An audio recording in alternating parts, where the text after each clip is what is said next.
বন্ধুরা, আমার নাম শুভশ্রী আর আপনাদের সকলকে আমার চ্যানেলে খুবই স্বাগত জানাই।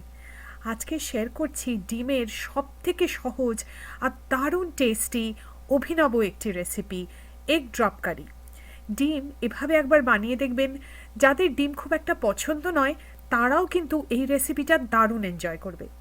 আমার চ্যানেল ভালো লাগলে সাবস্ক্রাইব, শেয়ার আর লাইক করতে কিন্তু ভুলবেন না। তো চলুন দেখে নিই কেমন করে বানাচ্ছি এগ ড্রপ কারি। প্রথমে বানিয়ে নেব একটা মশলার পেস্ট। একটা পাত্র নিয়ে নিয়েছি, তার মধ্যে আমি দিয়ে দেবো কিছু শুকনো মশলা, হাফ চা চামচ হলুদ গুঁড়ো, 1 চা চামচ লঙ্কা গুঁড়ো, 2 চা চামচ ধনে গুঁড়ো, আর দিচ্ছি 1 চা চামচ জিরে গুঁড়ো। এবারে এর সাথে সামান্য একটু জল দিয়ে আমরা একটা মিহি পেস্ট বানিয়ে নেব। দিয়ে দিচ্ছি 4 টেবিল চামচ সর্ষের তেল। আপনারা চাইলে সাদা তেলেও করতে পারেন। তেলটাকে ভালো করে গরম করে নেব। তেলটা গরম হয়ে গেছে, দিয়ে দিচ্ছি 1 চা চামচ গোটা জিরে। তার সাথে আমি আরও দিচ্ছি 1/4 চা চামচ হিং। এই ফোড়নটাকে এবারে 20-30 সেকেন্ড একটু ভেজে নেব। দিয়ে দিচ্ছি একটা বড় সাইজের পেঁয়াজ, 170 গ্রাম। পেঁয়াজটাকে আমি একদম ছোট কুচি করে নিয়েছি। পেঁয়াজটাকে দিয়ে দিলাম। এবারে পেঁয়াজটাকে 3-4 মিনিট ভেজে নেব, যতক্ষণ না পেঁয়াজটা সফট হয়ে যাচ্ছে। দিয়ে দিচ্ছি 3টে মাঝারি সাইজের আলু। এটা টোটাল 300 গ্রাম। আলুগুলোকে আমি মাঝারি সাইজে একটু ডুমো ডুমো করে কেটে নিয়েছি। আলুগুলোকে দিয়ে দিলাম।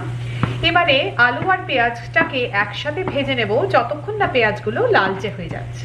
দিয়ে দিচ্ছি 2 টেবিল চামচ আদা রসুন বাটা।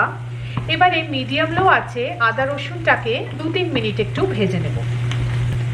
দিয়ে দিচ্ছি মশলার পেস্ট, যেটা আগে বানিয়ে নিয়েছিলাম। মশলার পেস্টটাকে পুরোটা দিয়ে দিচ্ছি। এবারে এই মশলার পেস্টটাকে আমরা 2-3 মিনিট একটু কষিয়ে নেব। দিয়ে দিচ্ছি টমেটোর পেস্ট। এখানে আমি 2টো ছোট সাইজের টমেটো, টোটাল 200 গ্রাম, তার থেকে মিক্সিতে পেস্ট বানিয়ে নিয়েছি। টমেটোর পেস্টটাকে পুরোটা দিয়ে দিচ্ছি। তার সাথে আরও দিয়ে দিচ্ছি নুন স্বাদ মতো।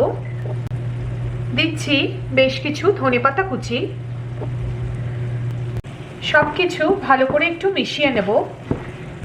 এবারে ঢাকা দিয়ে মিডিয়াম আঁচে আমরা মশলাটাকে ভালো করে কষিয়ে নেব যতক্ষণ না আলুগুলো পুরো সফট হয়ে যাচ্ছে। মশলাটা ভালো করে কষানো হয়ে গেছে, আলুগুলো এখন পুরোপুরি সেদ্ধ হয়ে গেছে। এর মধ্যে এবারে আমি দিয়ে দিচ্ছি 2 কাপ জল। আঁচটাকে বাড়িয়ে জলটাকে এবারে একটু ফুটতে দেব। জলটা ফুটে গেছে। এবারে আমরা হাতা দিয়ে 1-2টো আলুকে এরকম ভাবে ম্যাশ করে নেব। তাতে কি হবে, গ্রেভিটা অনেক বেশি ঠিক হয়ে যাবে। তাই জন্য আমি 1-2টো আলু এরকম ভাবে ম্যাশ করে নিচ্ছি। এর মধ্যে এবারে আমরা একটা একটা করে ডিম ফাটিয়ে দিয়ে দেব। আমি এখানে টোটাল 8টা ডিম এভাবে ফেটিয়ে এর মধ্যে দিয়ে নিয়েছি। দিচ্ছি 3টে কাঁচা লঙ্কা, এটা আমি ফ্লেভারের জন্য দিলাম। তার সাথে আমি দিয়ে দেবো আরও কিছু ধনেপাতা কুচি। এবারে ঢাকা দিয়ে মিডিয়াম থেকে মিডিয়াম লো আছে আমরা এই ডিমের কারিটাকে 3 থেকে 4 মিনিট আরও রান্না হতে দেবো। আমাদের ডিমের এই একদম অন্য রকমের রেসিপি তৈরি। এই এগ ড্রপ কারি একবার এভাবে বানিয়ে দেখবেন, নিশ্চিত আপনাদের ভালো লাগবে। দেখছেন কি সুন্দর একদম পারফেক্ট ডিমের রেসিপি। কেমন লাগলো নিশ্চয়ই জানাবেন। আর আমার চ্যানেল ভালো লাগলে সাবস্ক্রাইব একবার নিশ্চয়ই করবেন।